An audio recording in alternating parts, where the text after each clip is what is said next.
There was a great article written about Bray Lynch that was tweeted from the Indiana football account.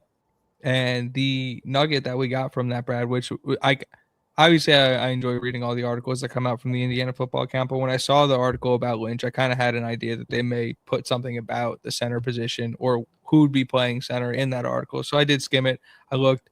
It is, quote, likely that Drew Evans is going to be the starting center for the Indiana football Hoosiers. That's something that me and you had speculated back towards the spring game. We watched him snap. We thought about Joe Brunner playing his natural position where he's made every start in college at left guard. Talk about Bray Lynch playing right guard. And then Evans, who was able Where to get he's all the played. and you have Evans, who has been able to get all the reps at center in the spring, start there, and you have the most continuity across the offensive line. We thought that made the most sense leaving spring. It seems like that's the direction they're going to go, assuming you're not surprised. No, because it's already updated on the depth chart. Didn't have to change a thing. Yeah, they're going to win the Joe Moore Award this year.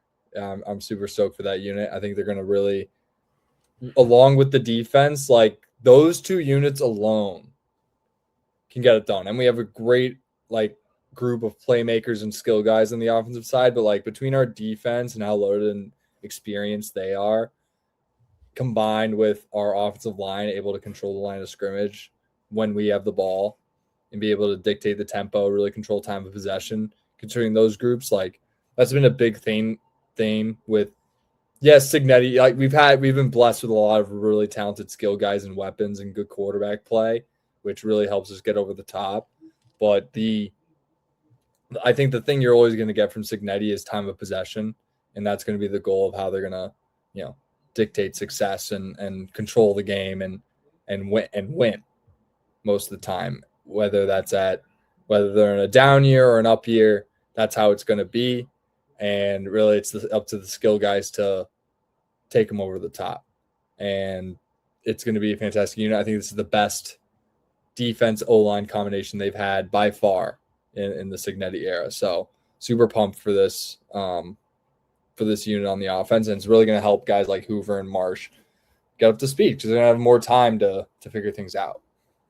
It's a wild thing to say that by far this is the best their offensive and defensive line has been coming off a 16-0 national championship season. But it's like you say that and I don't even blink. I just agree with you. Because I think with Surratt, Cooper, and Mendoza, that was a trio that was giving us a lot of electricity down the stretch and really, I think, carried us in a lot of moments. But I think this year there's going to be as well. utter dominance, right? Utter dominance on the defensive side of the ball. I think they're going to give up less points per game than they did last year, which is insane to think about. And the O-line is going to be better because they have 4 returning starters. And they replaced with the left guard, the Coogan spot, with the largest human being ever to be on a Cignetti Indiana roster in Joe Brunner. Yeah, we got able to. Just my only pushback on that would be I'm really curious to see how they align the secondary this year because given how good Pons was, they were able to just give him half the field and roll the coverage to the other side and eliminate the other half the field. And so at least you think going into this season, not that Jamari Sharp isn't an excellent corner, he is, but we didn't see them give Jamari Sharp that same type of, freedom. And so we'll see how they decide to align the defense. And then if it allows them to be as aggressive with the front, and then if that equates to allowing less points, because if they get better, I know it's like we've been repeating that it's really hard to go 16-0 when one team has done it. And it would be unwise or unfair to have expectations of going 16-0 going into the season. But to reframe that slightly, this team is more than capable of going 1-0 every week. Facts. And with the mentality of Cignetti and how he runs his program, that should equate to close to 16-0, if not that. I think with the Pons thing, I think that is probably one of if we want to nitpick question marks. When I was talking question marks earlier, big question marks, who's playing quarterback for Alabama? Texas, they lost a lot on the O-line. Texas tried to poach Bray Lynch. Yeah. And got close. It's got dicey there for a second. With Indiana, the Pons replacing Pons, I think, is probably the biggest of all the players. It's that's the biggest question mark of his impact and replacing that needs to be talked about more. And that's not a knock on Harris or Sharper-Gandy, but it's just going to change things because, like you said, he did have a ton of freedom. They did rely on him to lock down his side of the field. And I don't anticipate them doing that with our corners. They're very talented and they're very good. They're going to be able to execute the scheme. And I think they're still going to be allowed to be aggressive. I don't think it's going to affect that by any means, but it's just like having that just absolute superstar at the corner spot position.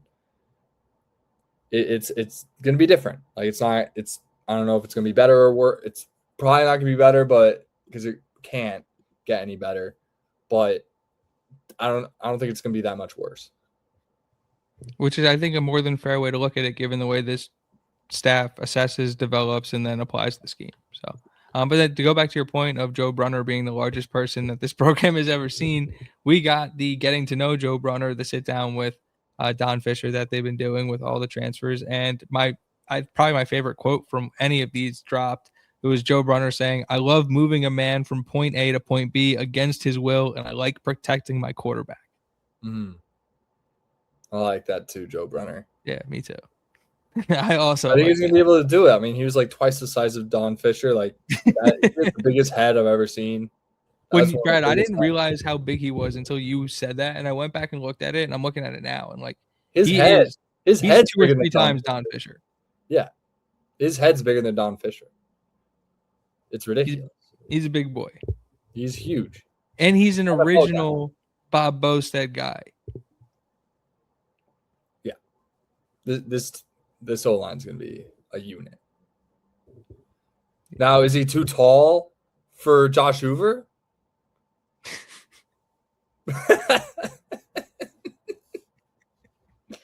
No, because we don't throw in that. We don't throw in that lane. Yes, we do. He throws in every lane at any given point.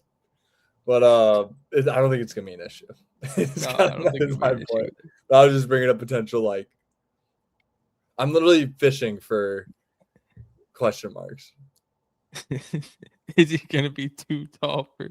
Is Joe Brunner too tall of an offensive lineman for a 6'2" quarterback in Josh Hoover? It's probably that's where we're at.